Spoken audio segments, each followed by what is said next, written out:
Olá, você que nos sintoniza aqui no Comunicons News, o nosso canal de comunicação para a comunidade conscienciológica. Tudo o que você quer saber sobre a CCCI, nós estamos informando neste Comunicons News. Eu começo lembrando que acontece em Foz do Iguaçu, no próximo dia 8 de setembro, o Simpósio Intercientífico de Saúde Consciencial. Conheça mais sobre a psicologia positiva e a análise transacional, linhas da psicologia focadas no desenvolvimento das potencialidades e o diálogo entre as abordagens e a consciencioterapia. Mônica Portela, psicoterapeuta cognitivo-comportamental positiva, e Mayla, também Flash, que é psicóloga, psicoterapeuta, são as psicólogas convidadas para este simpósio. Participe e se informe através destas informações que nós vamos dar no telefone 45 30 25 1404. Vai ser dia 8 de setembro no campus da OIC. Comunicons News recebe a presença da Lourdes Sá, que é professora, psicóloga e voluntária internacional da Evolucim da CIP. Tudo bem? Como é que você está, Lourdes? Muito bem, obrigada, Luís, pela oportunidade de estar aqui na Comunicons. Bem-vindo a você, né? A nossa voluntária internacional é incrível, gente. Ela também é uma das nossas, diria, internautas que acessam ou telespectadoras do Comunicons News. Exatamente, é com muito prazer que a Comunicons permite que fora do Brasil os intermissivistas possam estar a par do que é que se vai passando na Cogniópolis e na CCCI. Muito bem, antes de nós começarmos a falar sobre educação despertológica, me fale um pouco de você. Como é que você conheceu e acabou também se irmanando na Conscienciologia? Ah, sim. Eu conheci a Conscienciologia com 18 anos na Universidade de Psicologia. Eu estava lá na Universidade de Psicologia e encontrei o Mário Oliveira e o António Pitaguari, que estavam lá. Foi bem interessante, com um balcão, com os dois livros, do 700 Experimentos e Projeciologia, no bar da Universidade, divulgando a Conscienciologia. Então foi assim que eu conheci. Então, isto em 1995. E de lá para cá eu sempre me interessei bastante pela Conscienciologia, fiquei sempre ligada, vim cá ao CE. Mas nesse exato momento houve algum rapport, alguma identificação? 1995, até então o que acontecia com a Lourdes? Exatamente. Eu estava no primeiro ano da faculdade e eu tinha entrado para a Faculdade de Psicologia já com o interesse de ir para a Psicologia. Ou seja, o meu interesse era, eu acho que este é o curso que eu vou ter mais acesso à espiritualidade, digamos assim. Então foi já com esse objetivo e foi bem interessante a abordagem quando eu vi lá aqueles livros enormes, não é, no bar. Imagina, eles ficavam assim os dois de pé, com o 700, aquele livro branco enorme e o livro azul enorme assim, quietos. Eu fui lá falar, na altura só estava o António ainda, e comecei, ele falou bastante, eu só foi a palavra energia que me agarrou. Eu disse, eu estou estudando também energia. Então ele falou comigo. Entretanto desceu o Mário Oliveira e o António só disse assim para o Mário, olha, esta moça, não é, está interessada nas energias. E o Mário Oliveira envia-me assim energia para o frontal chakra, mesmo assim, vê lá se sentes. E eu senti. Então a partir daí fiquei bastante interessada, fiz logo os cursos todos diretos, depois foi lá o Valdo, foi o segundo ano que o Valdo foi lá. A Conscienciologia começou em Portugal em 1994, não é? E o Valdo depois foi lá a partir em 1995 até 1999, do ano 2000, 2001, ele ainda foi lá, depois deixou de ir. Não é? Como é na altura era o IP ainda, nem sequer era o IPC. Era o IP, né? O IP, e depois passou a ser o IPC. Uma estudante de psicologia, confrontando temas tão contraditórios muitas vezes. Como é que foi você fazer a faculdade já com essa noção? Isso foi interessante também. Foi um desafio. Por acaso, na altura, nós naquela faculdade, a Faculdade de Psicologia e Ciências de Educação da Universidade de Lisboa, tínhamos uma vantagem que havia o núcleo de Psicologia Transpessoal. Então era um outro grupo de estudantes que traziam a linha do transpessoal para a universidade. Então isso foi muito interessante de observar. Mas o que é que eu senti mais a nível na psicologia? Era a falta da prevenção. E isso foi sempre o que mais me agradou e que eu quis apostar quer na conscienciologia, quer na psicologia. Na prevenção. Como é que nós podemos prevenir ao máximo? E daí o que é que eu pensei? Bem, se a maior parte dos nossos problemas já vêm da infância, então se calhar o melhor é atuar na educação das crianças, não é? Mas aí percebi que o melhor ainda para atuar na educação das crianças é atuar na educação dos adultos que educam as crianças. E aí comecei, então, no fim da faculdade, já a trabalhar na área com as crianças e com os educadores. Mas antes ainda comecei a dar aulas de Conscienciologia, foi muito interessante. As primeiras aulas que eu dei não foi na SOCIM, foi na Conscienciologia, em 1999. Tinha 22 anos na altura. E me atualize da Conscienciologia em Portugal. Então, atualmente, nós temos a Conscienciologia em Portugal, nós temos a IAC, que está atuando em Lisboa e no campus em Evramonte, fica mais ou menos 1h30, 2 horas de Lisboa, e no Porto. Estão todos convidados para ir a Portugal, conhecer o campus e conhecer o trabalho também da IAC lá. E tem vários cursos ligados ao parapsiquismo. O Wagner e a Nancy vão atuando bastante também na linha do parapsiquismo e vão tendo bastantes cursos também interessantes na IAC no campus. Me diga mais uma coisa a respeito desse trabalho e da tua vinda, como você mesmo disse antes, voluntária internacional. Voluntária internacional. Então, o que é que eu estou ajudando também? Eu sou voluntária na Evolucim, na ACIP, onde na Evolucim, à distância, eu ajudo na divulgação via Facebook da Evolucim, e na divulgação das palestras, por isso eu gosto muito também da vossa área, né? Comunicos, a divulgação, adoro toda essa parte da divulgação, e quando venho cá também dou cursos na Evolucim. E na ACIP estou atuando a nível de ajudar a ACIP a levar cursos também para Portugal, porque uma coisa que é interessante aqui em Foz do Iguaçu e no Brasil é a diversidade de ICs e a diversidade de cursos. É muito interessante isso, né? Aqui mesmo em Foz do Iguaçu há 4, 5 cursos por fim de semana. E isso é muito interessante, ver essas opções de escolhas.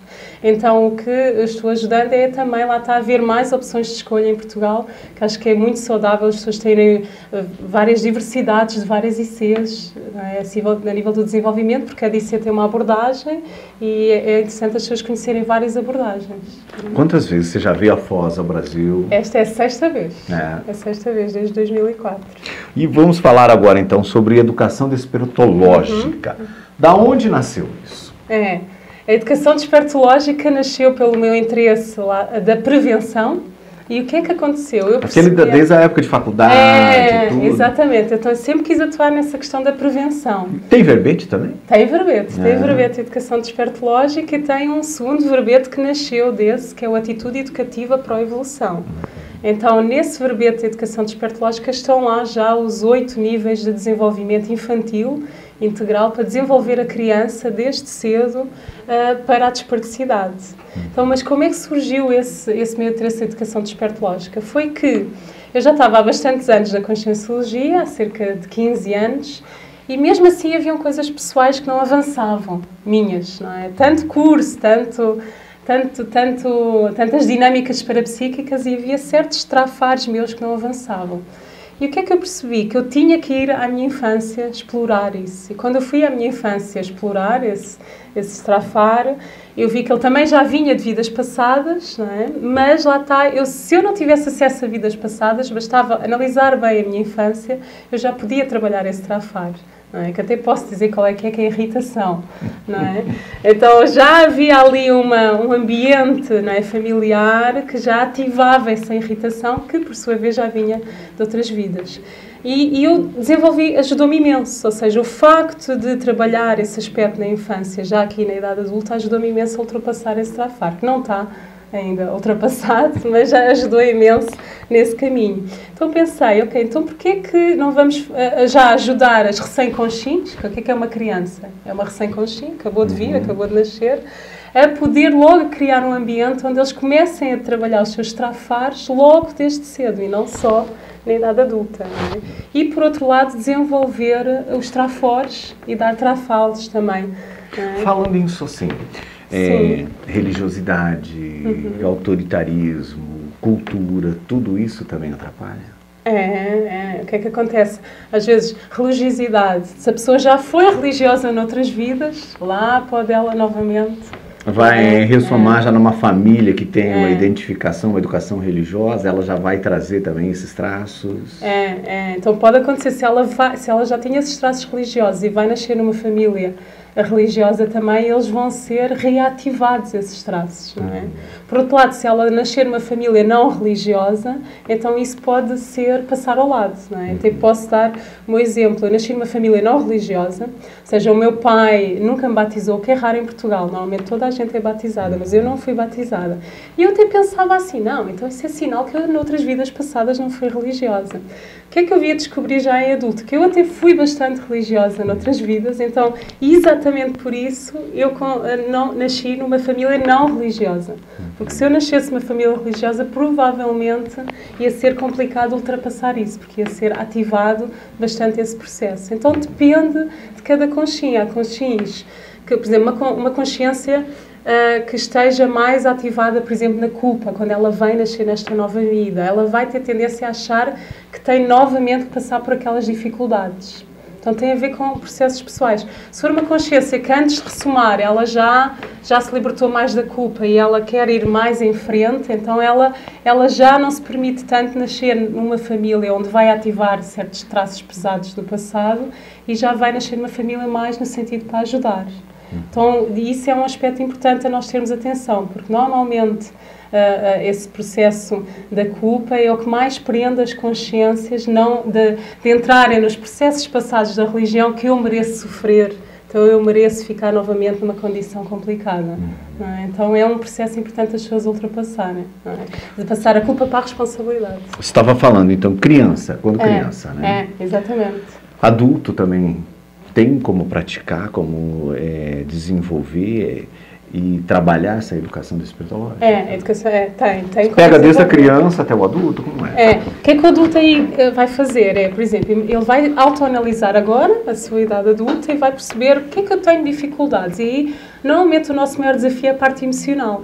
Não é? Porque é quase o nosso maior desafio aqui nesta vida é o desenvolvimento, a evolução emocional, porque se nós virmos bem, é a emoção que destabiliza o pensamento e que destabiliza a energia. Se a pessoa conseguir gerir as suas emoções, ela consegue gerir as energias e gerir o pensamento, não é? Pensamento, sentimento e energia. Então, o que eu aconselho mais interessante é a pessoa analisar das emoções básicas qual é aquela que é mais complicada para ela. É a culpa, é a raiva, é o ódio, é a tristeza, qual é o ressentimento das emoções básicas, qual é aquela que ela tem mais dificuldade em ultrapassar. Ela identificando essa emoção, ela vai à infância, vai analisar a sua infância e vai ver o que é que aconteceu na infância que ativou esse processo da culpa. Da culpa, ou da irritação, ou do ressentimento, ou da tristeza. E o que é que ela tem que fazer? Um trabalho pessoal, ou às vezes profissional, se ela conseguir a nível pessoal, ótimo. Às vezes pode ter que precisar de ajuda com profissionais, e aí há a consciencioterapia, ou a psicologia cognitiva, ou outras abordagens da psicologia também, psicologia transpessoal, a psicanálise. Ela vai ver o que é melhor para ela a nível para ultrapassar aquele traço. Mas se ela conseguir a nível pessoal, o que é que ela pode fazer? É dar, quando, por exemplo, vamos imaginar que ela está no processo de irritação, ela começa a se irritar com alguém. Ela fica a observar, ok, lá estou eu a irritar-me, não é? O que é que aconteceu que semelhante na minha infância, não é? Que eu também me irritava. Então ela pode dar a informação a ela, por exemplo, eu já não estou na infância, eu já sou um adulto, eu não preciso de me irritar quando, por exemplo, me chamam a atenção, não é? Ou gritam comigo, ou não fazem as coisas como eu quero. Eu agora já sou adulto, eu já posso tomar conta de mim próprio. O que acontece? É como quando na infância nós estamos a criar as nossas sinapses, as primeiras neossinapses são criadas na infância, aquele processo de desenvolvimento que acontece ali na infância, as primeiras ideias, as primeiras emoções ficam gravadas no inconsciente. E esse é que é o problema, não é? A maior parte dos nossos comportamentos são inconscientes. Até há um livro que é Você Não É Tão Esperto Quanto Imagina, que fala exatamente disso. Não é? Nós pensamos que controlamos o nosso dia-a-dia e a nossa relação com os outros, mas há todo um inconsciente a trabalhar por trás.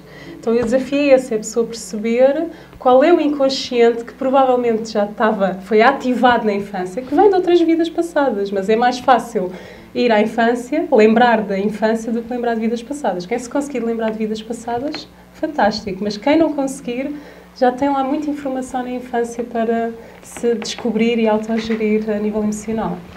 Você falou dos 8 níveis de desenvolvimento. 11 níveis. 11 níveis. 8 estão no verbete. 8 estão no verbete. Depois passei para 11. Quando eu escrevi o verbete eram 8 níveis de desenvolvimento. Quais os mais importantes? Então, os mais importantes é o assistencial, não é? Desenvolver desde cedo a criança para ser assistencial, se nós ensinarmos a criança a importância da partilha, de doar, ela vai já ter essa tendência. Se, por outro lado, nós ensinarmos a criança a ser egoísta, quando ela é adulto quiser partilhar, vai ser muito difícil para ela. Doar é difícil porque ela foi ensinada a ser egoísta. Então é importante desde cedo ensinar isso à criança, a desenvolver-se a nível da assistência. Depois a parte energética também, a parte financeira também, portanto o desenvolvimento financeiro. Nós sabemos que a maior parte dos problemas dos adultos estão muitas vezes ligados às finanças, então é importante dar uma educação financeira à criança. Também apresentei recentemente um verbete que é a educação financeira precoce, onde o objetivo é ensinar a criança desde cedo para a poupança, a importância do trabalho, para a multiplicação, para os negócios. Ela entender que há esse outro lado, não só o lado do trabalho, mas o lado dos negócios também. E o desenvolvimento energético, ela entender essa questão das energias, das influências energéticas, que existem vidas passadas, que ela pode, e daí ela já vem para esta vida para planear e organizar a vida com objetivo de vida, não é? É mais interessante nesse sentido. A cosmoética também, o desenvolvimento da cosmoética, ensinar a criança para valores logo da honestidade, da verdade e, por outro lado, não da mentira, não de enganar o outro.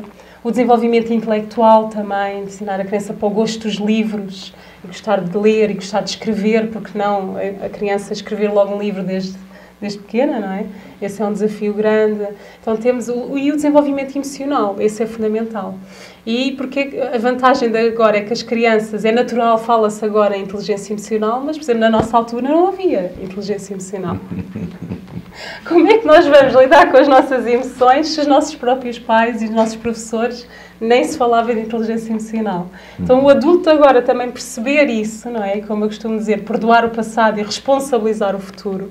Isso é importante, não é? Ele vai se responsabilizar pelo futuro, que daqui para a frente vai gerir as emoções, mas entender que no passado não havia forma de nos ensinarem porque os pais e os professores não sabiam, não é? Então essa consciência de que isto é novo da inteligência emocional, se calhar até a primeira vida que estamos a desenvolver também a nossa inteligência emocional, então esse aspecto é importante perceber que é uma grande novidade este desafio das emoções. Mas nas crianças, os que são agora crianças, já podemos trabalhar isso desde cedo, não é?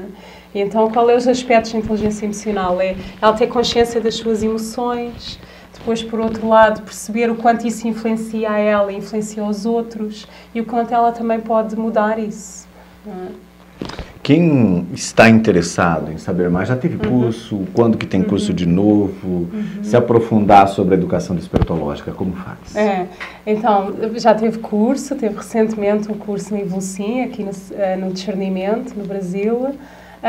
Vai ter curso no ano que vem, provavelmente nesta altura do ano, então é questão das pessoas irem estando atentas ao Facebook da Evolucim, que nós vamos divulgando os cursos, e também pode assistir, pode ler o verbete e assistir também à própria tertúlia, não é? Se procurar no YouTube Educação Despertológica, vai encontrar lá a tertúlia e já tem lá alguma informação interessante e que pode cruzar com o verbete, que o verbete tem muita informação completa no verbete. E depois é o curso que, normalmente fazemos 2 cursos, que é um curso para o adulto analisar a sua infância e depois outro curso para os educadores e para os professores. Lourdes, muito obrigado pela tua entrevista. Sim. Esperamos você mais vezes aqui no Comunicons News. Obrigada também, foi um prazer. E nós encerramos informando sobre teoria e prática da personalidade consecutiva. A série Exologia vai ser o tema abordado na primeira semana de autopesquisa série exológica com o estudo do caso Emily Littré, primeiro Fórum Internacional de Série Exologia, que acontece em Foz do Iguaçu de 20 a 29 de setembro. Informações e inscrições pelo telefone 45, código de área, né? 35252652 ou pelo site www.apexinternacional.org. Obrigado por nos acessar aqui e até o nosso próximo Comunicons News.